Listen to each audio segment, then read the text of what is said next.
Fondette est située sur la rive droite de la Loire, à environ 10 km de Tours. Elle est au cœur du Val-de-Loire, inscrite au patrimoine mondial de l'UNESCO.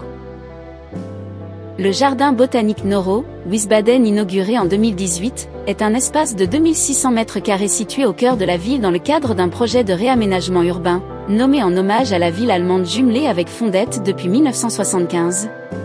Ce jardin est dédié à la biodiversité, à la détente et à l'éducation environnementale.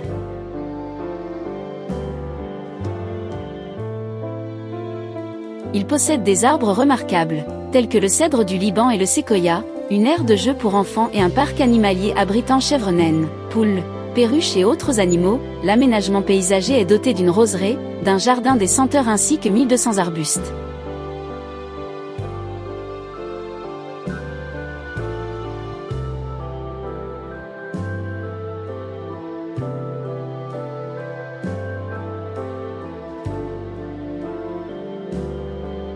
Si vous voulez le visiter, il se trouve rue de l'Aubrière à Fondette. Pour les amateurs de nature et de calme, c'est un site à ne pas manquer.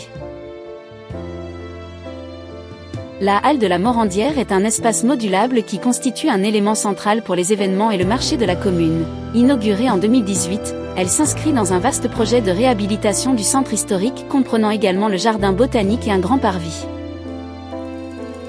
La halle couvre une superficie de 1000 m² est conçue pour accueillir diverses activités, marchés, événements culturels, projections cinéma, marché de Noël et brocantes. Elle peut recevoir jusqu'à 600 personnes.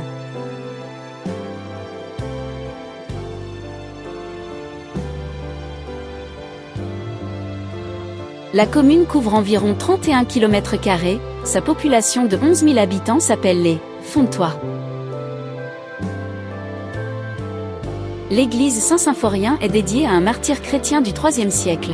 Elle a été fondée à l'époque médiévale, probablement dès le XIIIe siècle, bien que des parties de l'édifice montrent des remaniements ultérieurs. Certaines parties, notamment le clocher et les voûtes, témoignent de ces rénovations.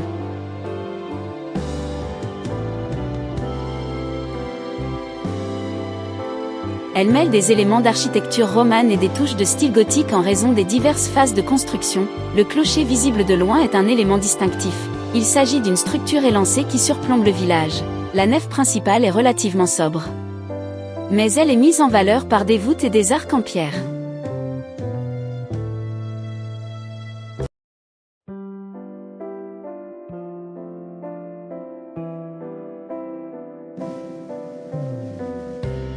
L'intérieur présente des décorations simples, mais élégantes avec des pierres apparentes et des détails sculptés. Les vitraux rénovés ou ajoutés au XIXe siècle représentent des scènes bibliques et des figures de saints. Parmi les statues notables, celle de Symphorien occupe une place d'honneur.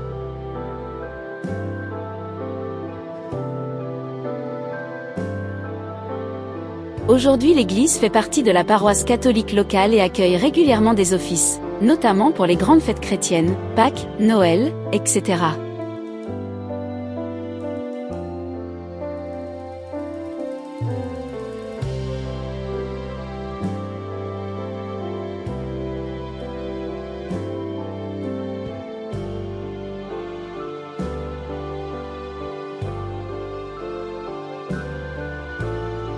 Bien qu'elle ne soit pas classée monument historique, elle est protégée, en tant que patrimoine local. Des travaux de restauration ont été menés au fil du temps pour préserver ce bâtiment qui fait partie intégrante du paysage culturel de Fondette. Fondette possède une histoire riche remontant à l'époque gallo-romaine. Des vestiges anciens, comme des poteries ou des mosaïques, ont été découverts sur le territoire. Au Moyen-Âge, c'était une petite bourgade. Son développement s'est accéléré au XIIe siècle avec l'essor des vignes et l'amélioration des infrastructures. Ici, la tradition est agricole, notamment avec des cultures céréalières et des vignobles. Elle accueille également plusieurs petites entreprises artisanales et profite du dynamisme de la métropole tourangelle. Située à la périphérie de la ville de Tours, elle est l'une des 22 communes membres de Tours Métropole Val-de-Loire.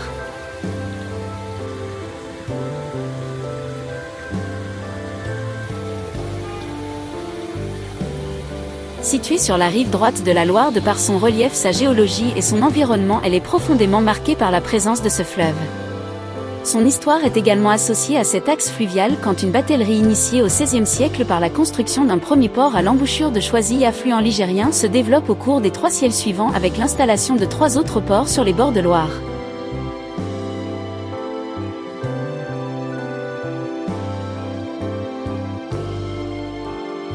Bâti, qui sans être imposant, présente une relative diversité au sein du territoire communal. J'ai été surprise par la propreté de cette commune qui dispose de nombreuses infrastructures pour ses habitants, notamment en termes d'éducation, de commerce et de mobilité. La ville s'engage dans des projets d'aménagement urbain qui prennent en compte la sécurité des piétons, des cyclistes et la qualité des espaces publics. Des trottoirs élargis avec des matériaux durables, de plus les équipements comme les toilettes publiques modernisées incluent des options pour les personnes handicapées. Fondette dispose d'écoles maternelles et primaires bien réparties ainsi qu'un collège assurant un accès facile à l'éducation pour les familles. Ces établissements bénéficient de modernisations régulières pour s'adapter aux besoins croissants de la population. La ville est aussi engagée dans le soutien aux activités sportives, avec des équipements comme l'espace culturel de l'Aubrière et des terrains dédiés au sport et loisirs.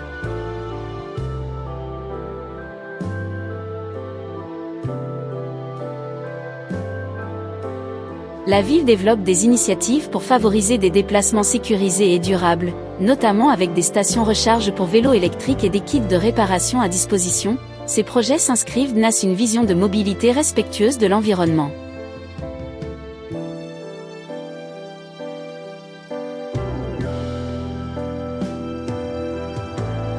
La commune porte vraiment une attention particulière à la qualité de vie, à l'accessibilité et à l'écologie, tout en préservant son charme de petite ville dynamique, et croyez-moi, ça se voit réellement en serpentant ses rues et ruelles.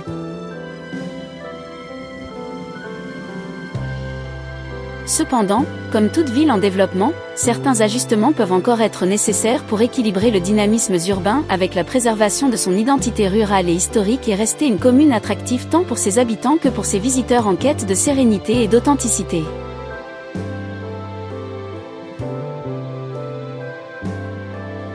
Le centre-ville de Fondette propose une variété de commerces de proximité. Pendant les périodes de travaux, des initiatives comme le stationnement gratuit et des animations commerciales sont organisées pour soutenir les commerçants. Des zones de stationnement minutes supplémentaires facilitent l'accès au commerce, et des animations régulières attirent les habitants vers ces lieux.